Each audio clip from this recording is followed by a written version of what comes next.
Nalimot na rin sa ako ba? Ikaw to si Wawa. Oh. Sikat, no? Follower man ko nimo. Salamat. Wala ko kabanto maka-comment. Di magkakatubag sa mga fans nimo. Dili pwede dili pwede wala. Dili pwede wala. Tubagoy.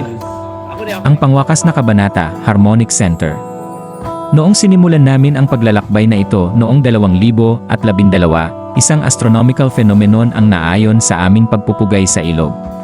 Para sa amin, ang Bagyong Sendong ay isang anunsyo ng pagdating ng krisis sa klima, at bilang isang pamilya ng mga conservationist, kami ay naghahanap ng isang paraan upang mahikayat ang mga tao na bumagal at muling buhayin ang kanilang relasyon sa kalikasan.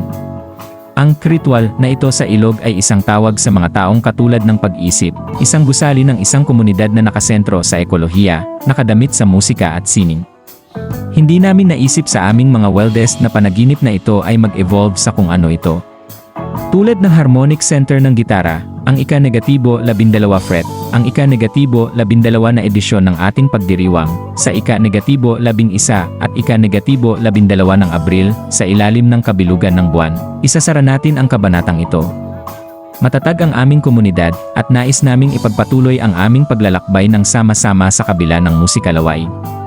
Pagkatapos nito, tututukan natin ang ating gawaing ekolohikal, pagtatanim ng mga puno, pamamahala sa ating mga kabubatan, pagtatayo ng ating mga komunidad, at pagdiriwang ng sining ng bawat isa. Lubos kaming naantig sa suporta at sakripisyo ng bawat isa upang maisakatuparan ito, at walang mga salita upang ilarawan ang pag-ibig na lumalago sa loob at labas ng aming pagtitipon. Hindi ito ang katapusan ng ating kwento. Nasa umpisa pa lang tayo, at maglalaan tayo ng ilang oras para magmuni-muni at sumulong sa iba pang mga proyekto, pati na rin tangkilikin ang iba pang mga gawaing ekolohikal at pagdiriwang na nagaganap sa buong Mindanao. Ngunit bago namin i-anunsyo kung ano ang mayroon kami para sa iyo, inaanyayahan namin kayong pumunta sa Luna Musikalaway 12, ang pangwakas na kabanata.